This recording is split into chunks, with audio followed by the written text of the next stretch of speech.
क्या कभी आपने सोचा है कि जब सच सामने आता है, तो वह तूफान क्यों लेकर आता है? बस ऐसा ही तूफान अब प्रेम और लीला की जिंदगी में आया है। कहानी की शुरुआत वहीं से होती है, जहां लीला मौत के मुंह में झूल रही थी और प्रेम उसे बचाने के लिए अपनी जान की बाजी लगाने को तैयार था। आखिरकार प्रेम ने हार नहीं मानी। वह लीला को एक शांत से आश्रम में लेकर गया, जहां एक बेहतरीन चिकित्सालय था। वहां लीला का इलाज शुरू हुआ। हर कोई दुआ कर रहा था, लीला बच जाए, प्रेम की मोहब्बत अधूरी न रह जाए। लेकिन ये सिर्फ बीमारी की जंग नहीं थी। एक और बड़ा राज दबे पांव सामने आ रहा था।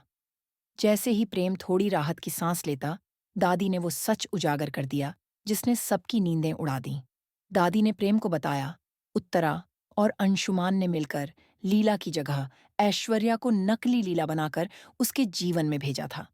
इतना ही नहीं, दादी की जो हालत थी, उसके जिम्मेदार भी यही दोनों निकले। सोचिए, जिन पर विश्वास किया वही पीठ में खंजर घोंप रहे थे। रुद्राक्षी ने अपनी गलती का एहसास कर माफी मांग ली थी, लेकिन उत्तरा और अंशुमन, उनकी चालें, उनकी साजिशें थमती ही नहीं दिख रही थीं।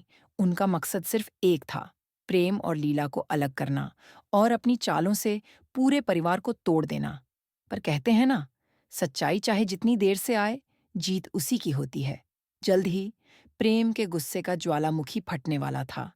जैसे ही उत्तरा और अंशुमन लीला की जान लेने की आखिरी कोशिश करते हैं, प्रेम उन्हें रंगे हाथों पकड़ लेता है।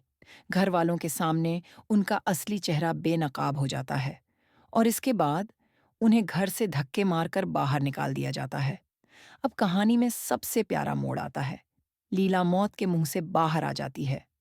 होश में आते ही वह प्रेम को गले लगा लेती है। वो मिलन, वो खुशी, जैसे पूरा जहां उनके साथ जश्न मना रहा हो। लेकिन रुको, कहानी यहीं खत्म नहीं होती। अब प्रेम और लीला एक बार फिर से शादी के बंधन में बंधने वाले हैं। एक नई शुरुआत, एक नया वादा, इस बार एक दूसरे से कभी जुदा ना होने का। अब सवाल आपसे, क्या आप भी चाहते हैं कि प्रेम और लीला की ये जोड़ी हमेशा सलामत रहे? अगर हाँ, तो हमें कमेंट में ज़रूर बताइए। ऐसे और भी मज़ेदार अपडेट्स के लिए चैनल को सब्सक्राइब करना बिल्कुल मत भूलिए। With that said, thanks for watching and until next time.